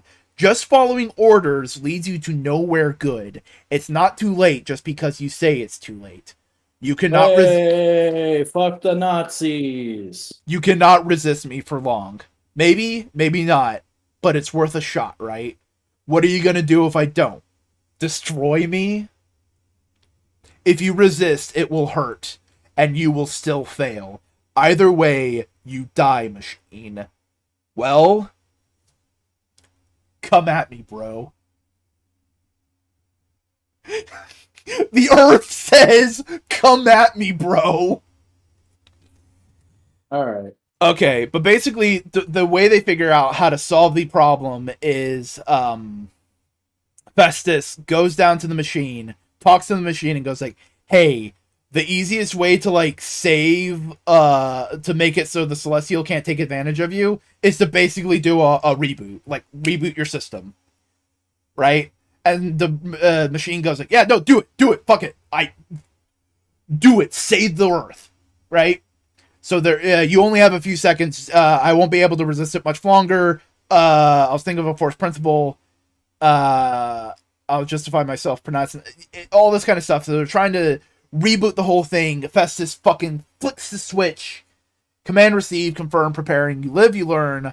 I lived and learned. It was nice while it lasted. I said I was afraid of the end of the world. I'm afraid I was right. I love you. Goodbye. The machine that is Earth restored to celestial default state, and all of the personality that we've known for the past year and a half, it's gone. Oof. The machine sacrificed itself in order to protect the people of Earth. And it's heartbreaking. That's an allegory right there, isn't it? Yep. Also, there's a fun moment between one of the giant Eternals and Exodus, because the giant Eternal basically goes like, "Yo, this is fucking bullshit. I fucking learned about poetry and I became friends with an Earth girl, and now I think she's dead. But you look like you know some poetry," so they exchange like some old French poetry, and they get a connection. And Exodus sees this; they see each other as people. And basically, they are female coded. My sister friends of a million years are dead. My new friend is dead. My new friend of a day is dead. I would write a lament for the planet, a sonnet of fire and violence, but I cannot strike which oppresses us. I am a sword in the stone that needs to be drawn forth. I need to be welded by a knight of the round table. What would this poem be called? How about Le Mort du Celestial? Death of the Celestial. So basically, Exodus is now going to have a giant sword made out of an Eternal? Ooh. Maybe? It's hype. So yeah, important book. That happened. It's good though. We both read Amazing Spider-Man number 11. I really didn't like this issue. You didn't like to see the return of Hobgoblin? No, I didn't like how they made it a big stupid mystery all over again. I really don't like potentially getting Peter and Black Cat back together, and I really don't like that we pretend like Peter has no self-confidence, because he's had plenty of self-confidence before. It's just been eroded over decades. Like, this is the first issue of this run that's given me the Sal thing of just being pissed off about the way Spider-Man has been treated for the last couple decades. Like, it's no real fault of this issue in and of itself. It's just it's a symptom of a larger disease. Yeah, I thought it was okay. And I never took it as like he doesn't have confidence. He doesn't have confidence around Black Cat and romantic things. That's what I took it as. I guess I could see that. But either way, we both read Do a Powerbomb. Hey, this is a fucking great. Yes, I like it. I love just the entire love letter to Extreme Wrestling. And I love everything about this issue. This is a fucking amazing issue. And I actually really like that our heroes lose. Yeah. I like the story potential that sets up. Like, you're not going to get a magic get out of jail free card. They're going to have to actually fix their relationship and be adults. Especially after what's revealed, she learns that that's her dad. And she gets fucking concussed. And then we find out the opposing team were actually waiting until the final round so they could decide who gets their wish, because they both have different wishes because they both got dead kids. Yep. Oh, man. I would love it if the first panel of the next issue is just the Necro guy going, no, you can both have your wishes. It's fine. And then the rest of the book is just fucking Luna and Corba's son working out their issues. Yeah. Oh man, read it. Do a power bomb, everybody. Just read it. Mhm. Oh man, so good. You know he has merch on his website, right? For this series, Oh, he he does? has like enamel pins of Luna and Cobra Sun, Oh, and he has fuck. like stickers. I would love a shirt. I think there is a shirt, but I think it's just the logo. Yeah, but like, wear that shirt to an AEW show, people. Oh yeah, do a power bomb. Beautiful comic. Read it. Wear it to Uh, a GCW show. I wouldn't anytime soon, mainly because GCW had a really bad show, and they're kind of in trouble now. Oh, I didn't know about that. Yeah, it like AEW wrestlers are no longer allowed to wrestle at GCW shows. Mm. Or no, it's GCW. Oh dear. Yeah. So I read Ghost Rider #7. Johnny Blaze meets up with the goth chick, and the goth chick recruits him to be part of the paranormal investigation stuff. Cool. Yeah, pretty much it. Also, Blackheart's like doing machinations in the background. Neat. It's good. If you like Ghost Rider shit, it's good. Uh, Okay. you read Superman, Son of Kal-El, The Return of Kal-El. Part 2, Reunited. Also, go see Black Adam, only in theaters 10, 21, 22. There's so much shit on this fucking cover, I swear to God. But no, this is really good. However, it's another one of those weird things where it's like, it's supposedly part 2 of The Return of Kal-El, Mm-hmm. but like it takes place before part 1. And like, I don't understand how exactly it ties in because the way Clark shows back up to Earth is different in this issue. But we'll get into that because, as always, with Son of Kal-El, I liked it so much I have to go plot beat by plot beat. Because basically, the framing device for this is John talking about how he learned to control his super hearing. Because the first time it happened, it was back when they were living in Kansas, and he was just in a field hearing all this shit, having all this pain. And then his dad showed up and went, just focus on something small. And the thing he focused on was Clark's heartbeat. And ever since then, Clark's heartbeat was the thing that steadied him. But now that it's gone, he feels he's felt a little off ever since. But we basically get a day in a life where he goes on patrol right after waking up and just checking in with Lois. And the first thing he does is he flies out as far as he can out into the atmosphere to use his supervision to check and see if Clark's on his way back yet. And he does, and every time he doesn't see anything. Um, but then he goes and he visits a bunch of children's hospitals. He helps people plant trees in the rainforest. He checks in with Jay and Damien. And then he does a few rescues during natural disasters. Then we get a cute little scene where he checks in with the guy from, I think it was the first or second issue, whose arm he broke. He's like, "Hey, how's it healing up?" He's like, "Oh, it's fine. Is there anything I can do to help you to make up for it?" He's like, "No, I understand it was an accident, but I guess you could sign my cast." That's cute. Yeah. Uh, and then he goes in and checks in on Lex while Lex is working out. Lex is lifting like this huge barbell. He just puts his hand on it and goes, "You need a spotter, Lex?" He's like, "God damn it. At least your dad had the decency to watch me from outside the window." And then they just basically have a conversation that amounts to, "Hey, are you doing fuckboy shit? Not that you're allowed to know about. All right, same old say." Wait, do you hear that? Hear what? Flies out,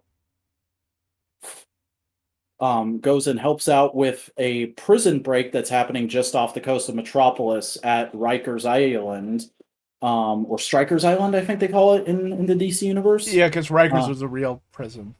yeah, and it's Ultra Humanite doing some fuckboy shit, trying to break out. And also we get a little bit of setup for Metallo breaking out. Um, but then we have another moment because the first moment was a fake out. Wait, Ultra Humanite, do you hear that? After he's already put the Ultra Humanite back in cuffs and stuff and their scarves. You hear that? What? I don't hear anything. What are you talking about? Flies up, flies straight up, collides with his dad in midair, and they have a big hug. Oh, Yeah. Which is nice. It's very nice. It's very wholesome. It's very in keeping with the way Tom Taylor has been writing this book. But I was just like, but in Action Comics, he fucking drove Warworld like almost into the atmosphere, and it was a big cataclysmic event that the whole world was able to catch on to as it was happening. What? yeah. All right. Oh, also, there was something about a LexCorp facility having been robbed and possibly some kryptonite went missing. And it looks like some hacker kid has the kryptonite and he's going to use it to fuck with John. A Whatever. new Toy Man? Potentially. I don't know what happened to the old Toy Man. I haven't read a Toy... I don't think I've ever actually read a comic about Toy Man. I only know Toy Man from, like, live-action stuff and Superman Well, the animated series. last Toy Man thing I've seen was fucking Dark Knight's Battle.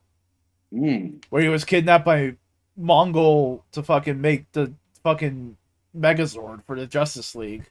Oh, God. I forgot about that. Where he was like a semi-good guy, kinda, maybe? I don't know. Either way, at least you enjoyed the book. Yeah, it was a solid issue. Yeah. I read Black Panther, number 10. Hey, what's happening in Wakanda? They're not in Wakanda in this book. Oh. They're in the middle of America dealing with the fucking colonist. Oh. He's a new bad guy who's like an interdimensional fucking caricature of like the white man's burden. Oh, jeez. With a very verbose bullshit.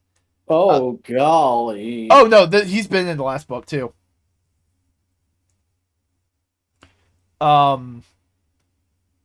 So Captain America, Carol Danvers, and a couple other Avengers are dealing with the minions over there. Black Panther is dealing with a guy called Buffalo Soldier, who's on the cover. He's a badass looking dude, and he's didn't show the cover. Oh, boop! There's the cover. Hey, he's a cool dude. He shot the Black Panther. He looks like a cowboy. I like him. Yeah, he rides a buffalo. And basically, he's from an alternate dimension where he was working, like, his people and another group of people, like the basically elves, they were all black coded, but, like, there was black people and then there was black elf people with, like, pointy ears. And basically he goes like, yeah, no, the bad guy you've been fighting came into our world and said, like, the people with the pointy ears were gonna kill us, so we killed him first. So now I'm just kind of like a soldier for him. And he's like, dude. That's fucked. That's fucked. Mainly because he lied to you. Look, you're like the Buffalo Soldiers on this world. And they fought against that kind of shit. And they felt guilty whenever they had to kill Indians. And, like, it's kind of fucked, yo. And he's like, oh shit, I'm on the wrong side. I gotta go soul search. Oh no, I'm a monster mash. What do I do? And basically they solve the problem. They go to the colonist and he's like, this is I can't believe this. And they go and they're going like, all right, just get the fuck out of here. And all of his fucking harem that he has kidnapped. Because all the whole while, they've been speaking an alien language, and they're going like, please, let us free. We'll help you kill him. We hate him. They finally communicate, like, the big guy's a puppet, the little dude's actually the real person. And they go like, oh, cool. Puppet dude, grab him by the neck, and it's like, all right, I'm done. And he leaves. And Black Panther's just, like, outside of Wakanda at the very end of it, just staring at Wakanda going like, man, I wish we didn't piss off Wakanda. I like Wakanda. That's the end of the book. All right. We both read Punisher War Journal. Raza. This is the most Punisher book Punisher's had for a while. Yeah. It was also just a fun moment for me because I just finished season 1 of the Netflix Punisher show where Billy Russo is the big bad, and I know so little about that about Punisher mythos, I didn't realize until I was reading this comic that Billy Russo is Jigsaw because he doesn't become Jigsaw until season 2, I guess. Like his face gets fucked up in the season finale, but then he goes into a coma. Yeah. This is basically like a classic Punisher story. He has he has a bounty on his head and everybody's gunning for him. Yeah, everybody's trying to kill him, and then Jigsaw goes, "No, I have to kill Punisher because he's my friend." Like, he has a weird twisted sense of like, me and the Punisher, we see eye to eye, we understand each other. And Punisher goes like, yeah, we kind of do, and I'm sorry I gotta do this. Shunk. Mm-hmm. So yeah, now I need to get a Marvel Legends Jigsaw figure. In addition to Punisher, I don't actually have a Marvel Legends Punisher yet. Yeah, it's a good book.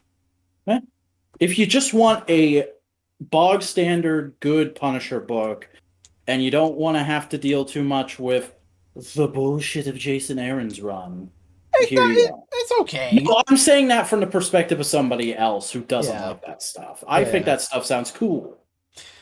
We both read Namor the Submariner, and there is a missing logo on this cover, Marvel. Where is the What If logo? Where is the Captain America logo?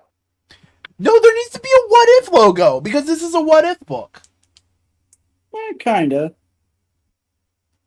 It's what if the world flooded and Namor became king, but also relinquished his crown and is now just trying to be like a good man despite all the sins he committed in his past.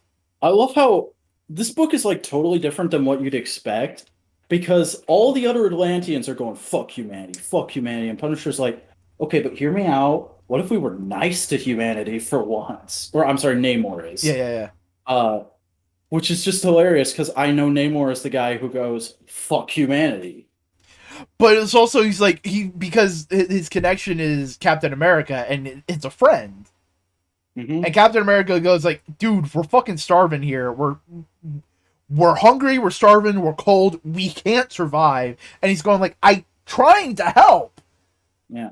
I don't know why. I didn't expect there to be any other like notable Marvel characters in here, but no, we get Captain America and Power Man. Luke Cage. Yeah. And Luke Cage is like the most angry person in this book. I mean, valid. Yeah. It's an interesting look at Namor, and it makes him much more sympathetic. Mm-hmm. Also, over under, you think that's Johnny Storm or Jim Hammond? Jim Hammond. The next issue thing on the cover thing says John Hammond. Oh, okay. Well, no, the next issue is just fucking Namor and look under look at the paragraph underneath it. Read it. Oh, okay. All right. I don't read that shit. I don't like spoilers. I know, but I saw the name John Hammond, and so I was like, all right, cool. It's not John Hammond. Jim Hammond. I read The Dead Lucky. Well, okay, what the fuck is this? I think it's in the same universe as Rogue Sun and Radiant Black. It's in the Super Heavy universe? I think so. Huh. It stars a bisexual army veteran woman who has electricity powers and like is possessed by the ghost. Buster, come back! Finally, there's a book in the Super Heavy universe made just for you. She's possessed by like the ghosts of her platoon mates that she can put into a giant mecha to like help her fight, and she's fighting it's basically like she's fighting a corporation that took over San Francisco. So if Radiant Black is Super Sentai, and Rogue Sun is Kamen Rider, this is the Ultraman? No, this is Metal Hero. It's good. Good writing, good all the stuff. And it is very heavily like she's bisexual because she has shown that she has feelings for an ex-boyfriend, but he is currently dating someone. She's like, yeah, nope, he's a friend. It's not like she doesn't say it like out loud like that, but it's basically that's the subtext. But she also looks at hot women and go like, hot women. All right. Well, maybe I'll get in on this when the second issue comes. Fourth issue, because there's 3 of them out right now. Oh, okay. I'm sorry. There was also like a billion number ones this week, and I was only able to read the fucking Marvel one and this, and I'm assuming the next one. Yep. Trying to think of anything other specific that's interesting. Also, she is Mexican Chinese. Her dad's Chinese, her mom's Mexican. They own a fusion restaurant that blends those 2 foods. Nice. I would like to try that actually. Also, part of her coping mechanism is talking as if there's a 4th wall. So, like, she'll talk. Buster, this book is literally for you. She'll talk to the audience, and then someone will go like, "Is she talking to herself?" Yeah, she does it to cope. Don't worry. It's cute. Because it's obvious she has problems. Nice. And she's working through them. She's trying. She's not wallowing in self-pity, that kind of stuff. I read Venom number 11. What the fuck is that mech bullshit? That's a new Venom symbiote. Oh, okay. Sleeper Cell. All right. Basically, Sleeper activates a little symbiote thing he left on a dude who he used to help him travel from one place to another. To go help save Dylan. And that's kind of most of the book. All right. It's a good design. I like it. I read Iron Fist Judgment Day. All right. Loki and Iron Fist are put through the judgment together for some reason. Wow, that's crazy.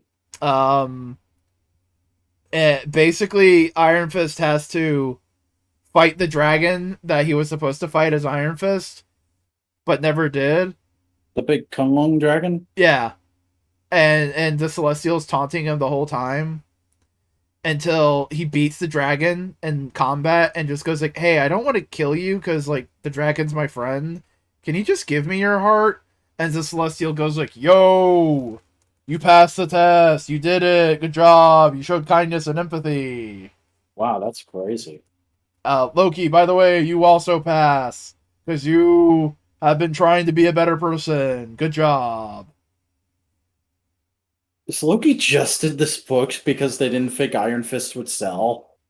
They don't mention Loki anywhere on the cover other than the fact that he's right there. That's weird. I mean, he showed up in the Iron Fist book, and he's mostly there to go like, "Oh yeah, no, I met your brother. You've been in Kunlun and you talked to him. What the fuck's going on in there?" Whoa. Shit, fucking calm down, bud. And then the adventure happens. You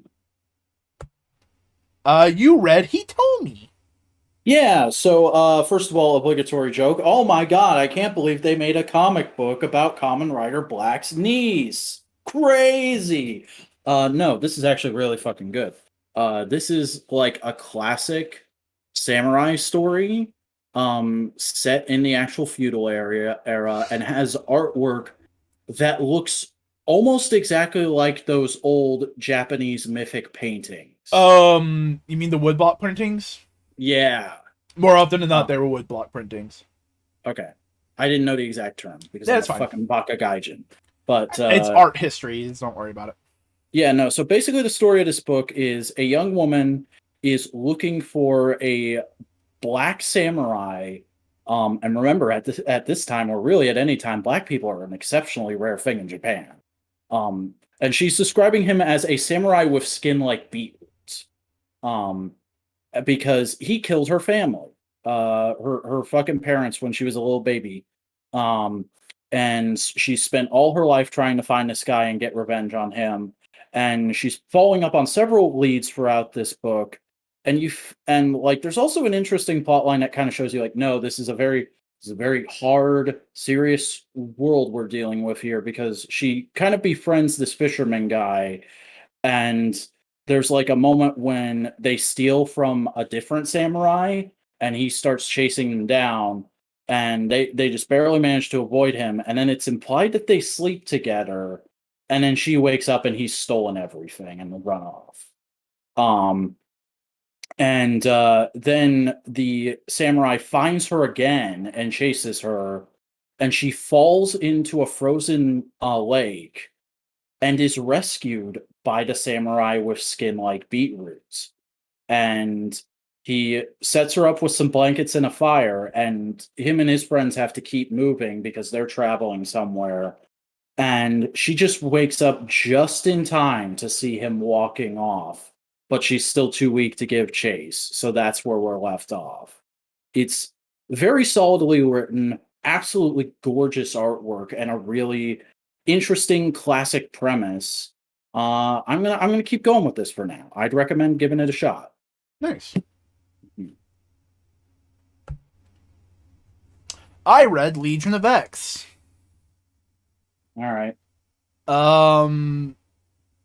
David gets Legion gets judged by the Celestial, and the whole framing of it is basically the Celestial goes like, "Hey, yo, dude, you basically got the power of a god. So I'm just gonna level with you. I'm gonna judge you, but how do you want to be judged?" So Legion goes like, "All right, cool. Let me ask you a question. Here's what happened." And he basically explains his battle with Uranus on Mars, like from their perspective, and not just like the destruction from earlier in the book. So we get to see like, oh, Kurt saved people. He was like teleporting them out of there. And Legion basically like goes face to face with that guy, and like they go like, "We're evenly matched. We're having a battle of the mind of possibility." And he's like, yes, we are. And then the fucking asshole goes like, "Your dad." And he goes like, "Fuck my dad. Haha, I win because I brought up your dad." The ultimate way to win an argument: bring up a dude's dad. But essentially, like, the destruction stuff happens, and Legion is bemoaning the fact that he couldn't be a hero. You know, he wants to help people more, all that kind of stuff, but he failed, in his opinion. All that kind of stuff, and so on and so forth. And basically, he looks up at the Celestial and goes like, "So what do you think?" And the Celestial's just going like this. It's like, "Thumbs up, dude. You are being a good guy. You're pretty epic." And he just looks at him and goes like, "Fuck off, I don't need your opinion." And the book ends. Wow. Yeah, I don't need your opinion. I just wanted someone to bounce fucking what happened off. All right. That's good. Is that it? Is that all? Well, bonus round, there's one more thing, because I did catch up on Wayne Family Adventures last night. They're in their second season now. Isn't that exciting? They got renewed for a second season. Hell yeah. Some good solid stuff. There's a the first one I read, episodes 45 and 46 were like probably the best Jason Todd story I've read in decades, because it's Jason Todd is working on his motorcycle in the Batcave, and then Tim gets mad at him for leaving tools lying around, and Stephanie hands him the tire iron that he'd left across the room, and he starts having flashbacks to Death of the Family because a tire iron looks like a crowbar, and he has a panic attack, goes upstairs, and then they tell Bruce, and he goes and comforts Jason, and they have like a nice little I love you, son, I love you, dad moment. Nice. And it's like, I've long been of the opinion that Jason should have just stayed a villain after he reappeared. But also, I like this. And I like this far better than any of the anti-hero shit he's gotten up to since coming back from the dead. He either needs to be a full member of the Bat family and just welcomed back and not have to deal with all that bullshit, or a bad guy who, if big cosmic bullshit happens, goes like, I guess I'll help. Mhm. Baka. There's also a really good two-parter about Oracle, which is basically like a, hey, stop doom scrolling the comic. Because Oracle stays up for 3 days straight, being the guy in the chair for everybody, including the GCPD. And Nightwing just shows up and he goes like, "You look like you need some tea and a nap. Have some tea and a nap." Uh, there's a really cute the season one finale is literally just Bruce decides to have a night in with the family and watch a movie, and he has Clark patrol the city in his stead. And then halfway through, Harley Quinn shows up in a badly made Batman costume and tries to convince him that Batman also said she could patrol the city in his stead. Aw. Um, and then the latest issue is Zatanna showing up. Bruce goes to a magic show because Alfred makes him take a night off, and it just happens to be a Zatanna show. And then a villain shows up, and Nightwing comes to stop him, gets turned into a bunny, and then Bruce has to step in to help. And the way Zatanna figures out to do that so that his identity doesn't get exposed to all the people in the audience is she pretends like it's all part of the show and then uses a spell to put Bruce in a Superman costume. God damn it. And he's Please tell me there's a line where he just looks at everyone and goes like, "You will never tell Clark this." I think that's like the final page of Clark that can one. never know. Yeah, the final page is their back stays. I still don't see why you had to turn me into Superman. Did you really want me exposing your secret identity in front of half of Gotham? And then Nightwing goes, I can't wait to tell Clark about this. And Bruce goes, absolutely not. And that's the end. So yeah, Wayne Family Adventures is still goated. It's bite-sized wholesomeness with the Bat Family. What more could a DC fan ask for? That, but with the Superman family. Dude, I'm super hopeful about the Action Comics reformatting. That, but with the Teen Titans. I mean, yeah, the Teen Titans fans do deserve that. That, but the JLI. All right, calm the fuck down, buddy. Let's not get too crazy here. That, but the Metalmen. Who? The fucking metal robot dudes. I know who the Metal Men are. I'm just saying that would be DC creative if you ask that. Actually, you know what? Now that I say that, they're probably going to be Tom King's next miniseries. Oh God. Hey, guess what? It's the end of the show. It is the end of the show. Do we know what that means? Hey everybody, I make YouTube video essays about tokusatsu and occasionally other things. You can find them at youtube.com/thevacuuminator. Almost all the parts for my new computer are here, so hopefully I'll be able to get a couple more videos out before the end of the year. But we got things in motion. In the meantime, check out my backlog, subscribe, follow me on Twitter at the Vacuuminator, and check out my Instagram, _Vacuuminator, for all kinds of action figure photography. I just posted a picture of Carnage and Knoll today. Nice, nice. Hey, look at that, folks. He's a well-trained puppy. Can I have a treat now? No, you have a computer now. Oh. You have to the do treat work. bowl is right there. Can I please have a treat? No. Hey, howdy. I'm Boingo Rider. I do a variety of content on the internet. Twitch.tv/BoingoRider. For a variety of video game and other kinds of streams, people. You're welcome, Nightmare. Yeah. Yeah. Do you wanna see a variety of video essays and editorials? Go to YouTube at Boingo Rider. See the last one I did about Street Fighter 6 DLC. The possibilities, they're endless. Follow me on social media platforms such as Twitter, TikTok, and Instagram. So on and so forth. But in the meantime, you could also like, comment, and subscribe on this very channel, on this very video, and this very podcast, which is No Prize Podcast, where we talk about comic books. We also have components where we talk about a lot of other things, just random bullshit. This week especially. Oh, very much so. I can't wait to see what you title that fucking episode. Who knows? We also have Twit. Tell the people about Twit. Twit, or This Week in Tokusatsu, is where myself and Buster Corp discuss all the latest news and releases from the wild world of Japanese special effects. And we have a double-sized episode this week because I had life shit happen last week and we weren't able to record. Nice titties. So yeah, give us a like, give us a comment, give us a subscribe over here. And till next time, Vec, do you have anything else you want to say? I can't answer that. Enough said.